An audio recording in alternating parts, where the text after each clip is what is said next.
Hey, what's going on, fam? So this video is going to be my second and final part of my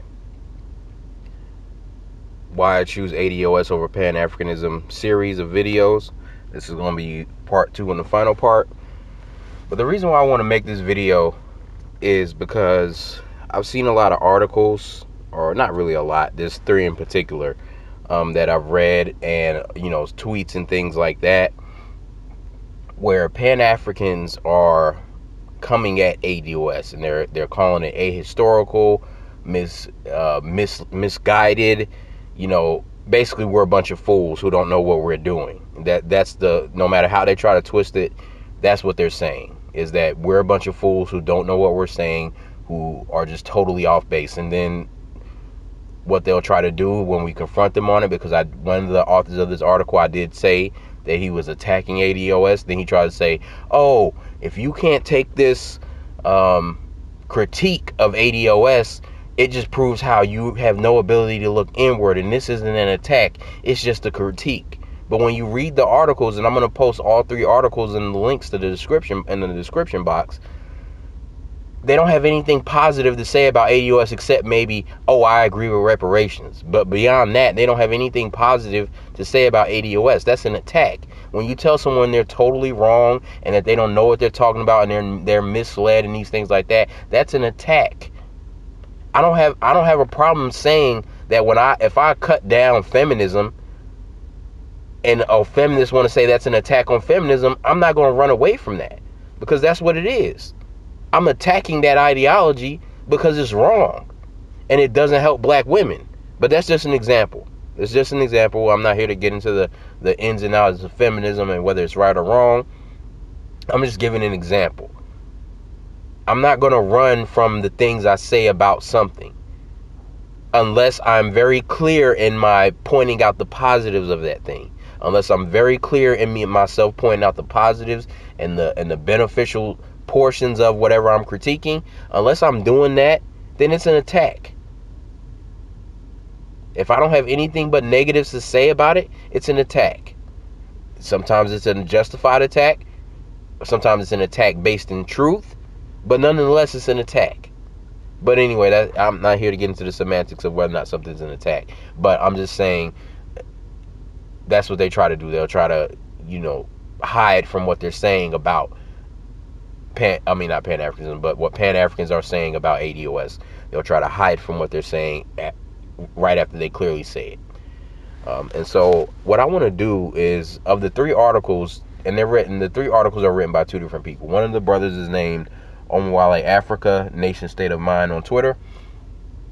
He's a brother who I'm pretty cool with. I've been on one live stream with him. I'm not sure if it's posted anywhere, but I've been on one live stream, when like Google Hangout with him. We've talked before. We've inboxed DM before. He's cool. I consider him an associate. I consider him somebody who I'm cool with, even though we only know each other on social media. We don't know each other in real life. He is someone who I consider myself overall cool with. But he wrote one of these articles. He's the one who I said, when I called it an attack, he's the one who tried to kind of hide from that and things like that. But even though we are obviously disagreeing on this ADOS versus Pan-Africanism thing, I'm still cool with the brother. I don't have no animosity towards him. But I am going to respond to some of the things he said, along with the other brother, whose name is Dwyane Wong. This brother wrote 2 articles, 2 of the 3 articles that I'm going to share in the description box. And the second of his 2 articles includes my video. And even though his whole article isn't a response to my video, the whole article is an overall response to the ADOS movement. He does have a section of the article that specifically and directly responds to my video. So what I want to do is I want to read his article and respond as I read it. So what I'm going to do is I'm going to read a part of his article, and then I'm going to respond. And I'm going to do this through the majority of the article. I'm not going to read the whole article, because there's some parts that I don't really feel are necessary to include in this video. So I'm not going to include the entire article, but I am still going to put the link in the description box. So anything in the article that I may skip, you can go read for yourself. So if you think I'm trying to hide from some kind of point, which I'm not, you can go read the article for yourself and draw your own opinion. Now, before I really start to get into the article, I want to say one thing about this brother, or not about this brother, but about the comments that were on. As a matter of fact, let me stop. So I was going to talk about some of the comments I saw on the first video I did, but I'll wait probably till closer to the end of the video to talk about some of that. So anyway, let's get to the article. So I want to read the article again. This is by a brother named Dwyane Wong. Now, like, his name is Dwayne Wong, and the title of his article is "The ADOS Movement Offers Division but Little Direction." In this article, I want to follow up on what I previously wrote regarding the ADOS movement. The feedback that I received inspired me to hone in on some of the topics that I addressed previously. I'll start by referencing my book, One Caribbean and Other Essays, which features a chapter about how disunity in the Caribbean has resulted in the Caribbean being stagnated since obtaining independence. Rather than opting for regional unity, Caribbean leaders have tended to pay only lip service to regional unity while upholding nationalistic and anti-immigration policies. The case of Shanique Myrie is one example of discrimination that Caribbean people have sometimes endured while traveling to fellow CARICOM states. Now let me stop there. So the brother shares a story and a video in his article of Shanique Myrie, a sister from Jamaica who was trying to enter Barbados and was harassed and deported within one day. Let me stop right there, because as I start to read this article, y'all are going to hear, and if you read the brother's other articles, what the Pan Africanists are trying to do is position themselves as all about action, while ADOS is all about talk. So if that's the case, let's go with that. Pan Africanism is about action, ADOS is about talk. Why are things like Shanique Myrie still going on? As I start to read this article, you're going to, and if you read his other article, you're going to see how this brother tries to lay out this case of 100 years of Pan-African work, and how Pan-Africanism has all these accomplishments and achievements up on the board that ADOS doesn't have. Well, ADOS has been in existence for what, 2-3 years? You have a 100-year head start. Of course, you're supposed to have more done by now as far as actual accomplishments. However, at the end of the day, when we talk about the political momentum right now in 2019, ADOS has more political momentum than Pan-Africanism. If you want to talk about all the tangibles that Pan-Africanism has produced as opposed to ADOS, brother, why is this kind of stuff still going on? Where's the work that you've done to stop this from happening? So you presenting these points is only proving our point. It's only proving the ADOS point, that after all these years, Caribbeans and Africans and they are the ones with the whole nation and the whole governments, are still not buying into Pan-Africanism.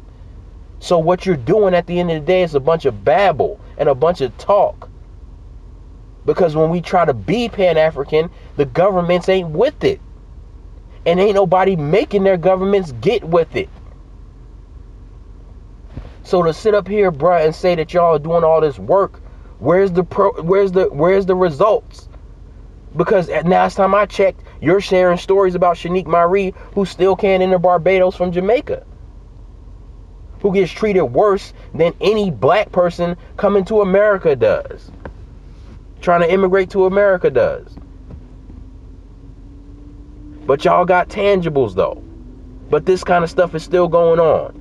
If Pan-Africanism has produced so much tangibles, where is the African or Caribbean country welcoming us and making it easy for us to enter and live there, and allotting us land, tangibles, and benefits from the government? Where is it happening?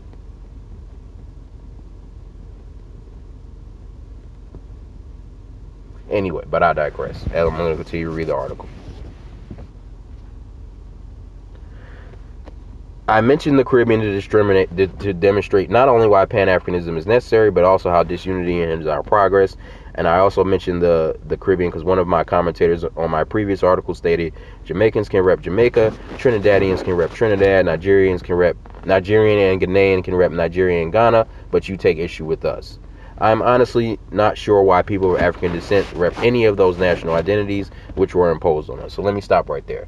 Brother, let me tell you why you don't understand why any of these people rep their national identities. Because you don't face reality.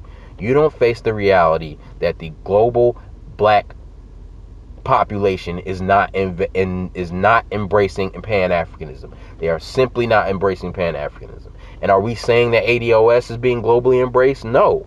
But that's not our goal. That's your goal. Pan-Africanism goal is a global embrace. Ours isn't. Ours is to look out for ourselves, the people who work with us on a daily basis, the people who live in our neighborhoods, the people who we date, who we're friends with, the people who we see, our fellow African Americans. That's who we're trying to work with. We're not trying to work with people thousands of miles away who have a bunch of vitriol towards us. We're being practical. That's the contrast between ADOS and Pan-Africanism. We stand in realism. You guys stand in fantasy and sloganism and nigga babble. And I'm gonna say some things that may come off harsh in this video, but I'm not out to attack these brothers. I'm not out to be enemies with these brothers. I'm not out to disrespect or dismiss these brothers. But at the same time, they wrote articles that basically called us stupid. So I'm going to show the flaws in your points and show the fallacies in your points, and I'm not going to pull no punches on that. I'm going to tell the cold hard truth. So anyway, back to the article. The difference between a Trinidadian and a Jamaican is only a matter of where the boat dropped them off. The national differences between most people on the African continent boils to how the colonial borders were drawn up. So my issue is not so much against ADOS or African Americans, but against any ideology which seeks to continue the divide and conquer tactics that have been used against us based on national identities, which were imposed on us as a result of slavery and colonialism. This is why I consider myself to be African first and foremost. Where the slave ships dropped off my ancestors is a secondary consideration to me. Alright, so let me stop and say this. When you brothers say you're African, that's fine. Say you're African. Now go to an African country and get a passport. I dare you. I bet you $100,000 if you have not been staying in an African country already for 5+ years, your African self can't go to an African country or a Caribbean country and get anything to show your African, your quote-unquote Africanness. You can get your quote-unquote American citizenship, which a lot of these cats, as the guy who's reading this article is I believe he's a first or second generation immigrant. He's one of those two. He admitted to it. He's a first or second generation immigrant. He's in America. He probably has his green card or his citizenship if he was a second generation already. Things that he can't get in other countries. Things he may not even be able to get, especially if he's a second generation immigrant. He may not even be able to get that in his home country. He said he's Guyanese. If he's a second generation immigrant, he probably can't even get citizenship in Guyana. And if I'm wrong, correct me if I'm wrong, but my point still stands. We can't get citizenship over there. You are having an easier way getting citizenship in America than we do in your countries. And you know why that is? Because of the African Americans who fought to have African immigrants included in the original and one of the early immigration acts.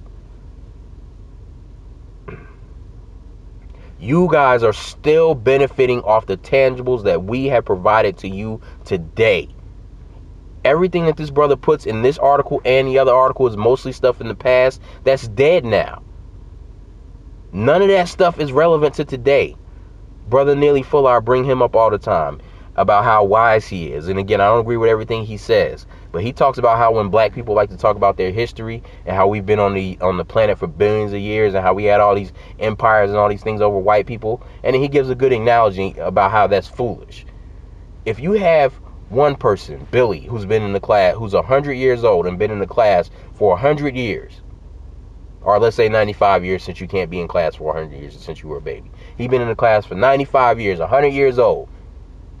and you got little Johnny. Billy is the black man, it represents the black race, and little Johnny represents the white race. Little Johnny is 5 years old and has been in class 2 years. And he's already at the head of the class, has the best grades. Hell, the teacher's telling, when the teacher wants to take a break, she tells Johnny to teach the lessons to Billy. What is Billy to brag about? That he's been in the class longer than Johnny. It's the same thing with you Pan Africans. You want to put on all this bragging about all the things you did in the past and all these things, all this big body of work you allegedly have, but what has it produced for us today? Ghana's right to a bowl, which is a trick bag full of red tape and is open to non-black people. That's what you got today. So you want to do a whole lot of talking in this article about how you about action and we're about talk. But when we look at what Pan-African has for us today, it's nothing. I want to go to Washington, D.C. and go to these embassies, the Ghanaian embassy, the Sierra Leone embassy, the South African embassy, and I'm going to tell them, I'm an African, I'm not an American, this is y'all's Pan-African babble, I deserve Ghanaian citizenship, I deserve South African citizenship. I'll be laughed out of the embassy, and y'all know it. I deserve Jamaican citizenship. I'll be laughed out the embassy. They'll escort me out the embassy, probably take me to the psych ward. See, bro, we're not here for the babble. We're here for tangibles. We're here for tangibles. And you want to talk about whether or not ADOS has produced some tangibles? Let me give you an example. Yesterday morning, Kamala Harris on the Breakfast Club said that she would support reparations. That is the first time a major presidential candidate, a serious presidential candidate, it's not the first time any presidential candidate, but it's the first time a serious presidential candidate has supported reparations in their campaign stage.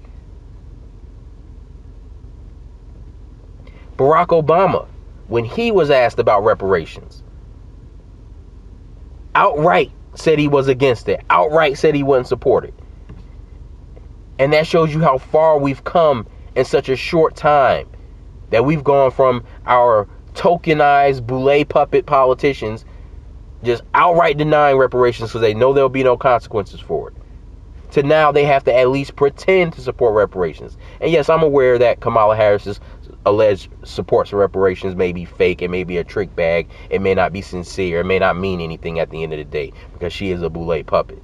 But at least we're forcing them to pretend that they have to do reparations, and that's not Pan-Africanism that got her to cop pleas to reparations. It was ADOS, and you guys know it, and we all know it. It was ADOS jumping on her neck from the day she announced. That's already got her 2-3 weeks from when she announced, copping pleas, doing things that Barack Obama got away with. She already knows she can't get away with. So anyway, back to the article. So now, this is a part that I want to skip because he's talking about the discussion of cultural and national identity, and he tries to do some reach where somehow the existence of the Gullah people proves that there's not any difference between African Americans and Gullahs. I mean, African Americans and Caribbeans, and that it's just a reach to me. But this is one of the parts that I'm going to skip. If you guys want to read it and you agree with him and you don't feel it's a reach, then that's your business. If you want to correct me and say, hey, this is not a reach because of XYZ, fine. If you read it, you probably are going to agree with me because it seems like a reach to me. It just seems like a reach. So I'm not going to get into that because it's a non-factor to the reason why I want to make this video anyway. So I'm skipping this part about the similarities between Gullah and Caribbean.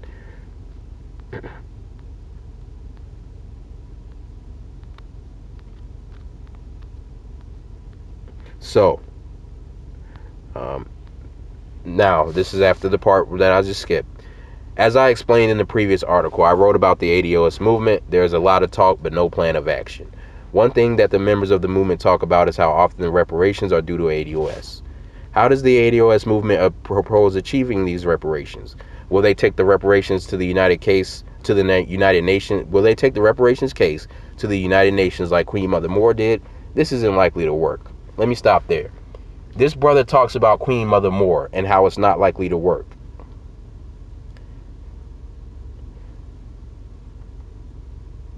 Brother, or this brother puts out Queen Mother Moore in his previous article, which like I said, I'm going to link in the description box, but you can also get the link in his article. This is someone who he used to prop up in his first article as a evidence of Pan Africanism and as proof of Pan Africanism. Now he's pointing out a Pan Africanist failure as a way to debunk ADOS. The same sister that he was propping up, he's now throwing under the bus to debunk ADOS. So he's now in the stage where he's contradicting himself. But anyway, I digress. I'm going to continue with the article. This isn't likely to work. The ADOS movement has rejected Pan-Africanism, so it's not likely that the ADOS movement will seek to make the African-American fight for reparations and redress an international issue like Queen Mother Moore, Malcolm X, and others has done. And again, brother, where are the reparations at? Do we have them yet? Okay, then. I personally believe that any struggle for reparations for the descendants of slavery needs to be an international and unified one. An example of this would be the 2001 World Conference on Racism, Racial Discrimination. I don't know why I'm so tongue-tied today. Racial discrimination, xenophobia, and related intolerance, which was held in South Africa.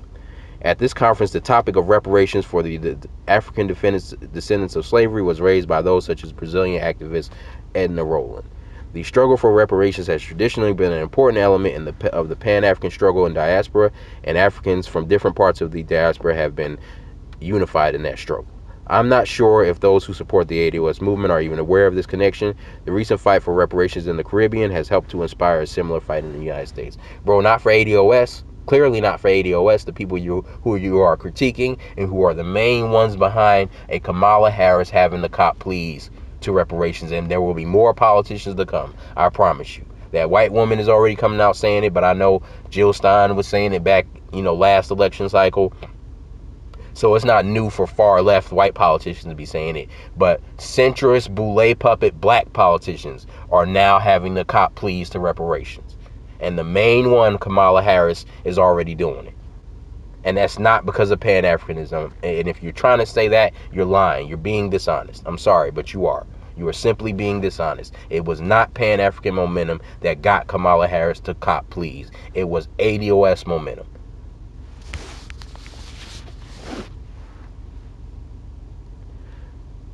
And let me stop. So I got something else to add on to that before I proceed with the article. So this brother brought up the 2000 World Conference on Racism, Racial Discrimination. I don't know why I'm struggling with discrimination for some reason. Racial discrimination, xenophobia, and related intolerance, which was held in South Africa. Brother, that was the 2001 World Conference on Nigga Babble. That was the 2001 World Conference on Talking. You want to talk about how Pan-Africanism, Pan-Africans are all about talk and not about action. But brother, that's what this conference that you just propped up was, because what did it do for us? What did it do for the South Africans who were put in a Martin Luther King type trick bag with Nelson Mandela that got them nothing and got them nowhere? It was just a feel-good ceremony of slogans and trick bags, which is what we are getting away from. We're done with the slogans and the trick bags. What did it do for African Americans? What did this World Conference do? What tangibles has it produced? What did it do for Tamir Rice? What did it do for Eric Garner? What did it do?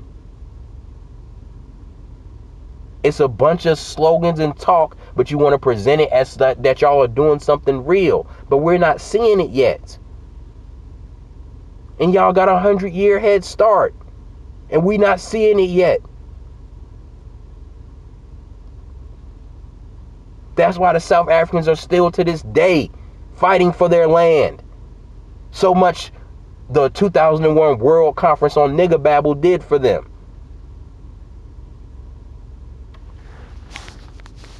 Anyway, continuing the video. Antonio Moore has expressed concern about immigrants receiving reparations and believes that he believes should go to ADOS. I am not arguing that immigrants who come to America from Africa or the Caribbean should necessarily receive the same reparations that ADOS are entitled, although many immigrants end up living in black communities and intermarry with ADOS. It is inevitable that immigrants who integrate into black communities will also receive benefits as well. My argument is that when the struggle for reparations for African Americans is won, it will be because of the support and encouragement that African Americans have received from others in the diaspora. The ADOS struggle is not an isolated struggle. Brother, where is the support at? That's the thing that we're saying. Brother, you guys may hear some of the passion and the emotion in my voice, and that may even be used to attack me and say I'm emotional and I'm not logical and I'm all based in emotion. But I'm passionate about my people. I'm passionate about our struggles. I'm very passionate about it. So excuse me for that. But that's also why I'm so hurt by the lack of support that I have encountered from African and Caribbean immigrants. Mostly African immigrants, but some Caribbean immigrants too. The vitriol for African Americans that I have discovered is among these black immigrant cultures. And even not immigrants, the ones who are still in Africa and the Caribbean who have never really met or interacted with us on any significant level. There's a lot of hatred there too. I'm seeing it on social media. I'm seeing it everywhere. I'm hearing it directly. So, brother, you talking about we can only succeed with the support of our brothers. Where is the support at? It's too late in the day to keep waiting on support from people who don't support us, and they got a whole country and a whole black government, and you ain't done nothing for us. Nothing of significance. You want to point out what they did for individual leaders like W.E.B. Du Bois or these other guys. What have they done for the African American collective? I can point out action after action that the African American collective has done for the African collective. 90% of Pan-Africans pointing out what Africans and Caribbeans have done for African Americans is pointing out them giving one or two of our freedom fighters some refuge, or pointing out an activist or one of our venerated ancestors who built their name working with African Americans. Marcus Garvey, yes, he did a lot for African Americans, but he also did a lot with African Americans. He didn't find his platform in Jamaica. He found his platform in America with the American descendants of slaves. He did not only work for us, he worked with us, and we worked with him. And we are the ones who made Marcus Garvey who he was. He used the American platform, not the Jamaican platform, not the Guyanese platform, not the South African platform, not the Nigerian platform. He used the American platform to elevate him.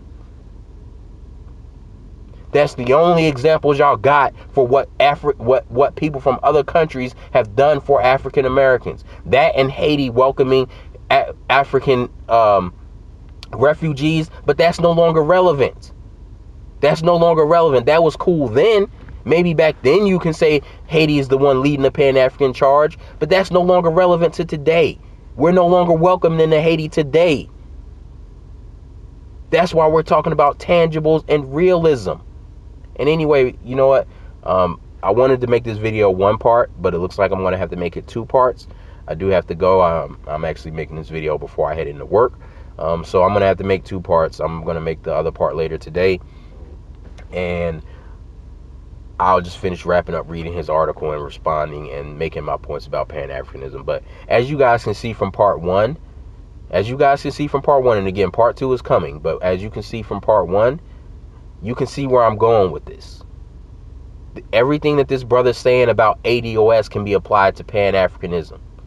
And again, and Neely Fuller, again, I don't agree with everything he says, but again, we are all powerless on this planet.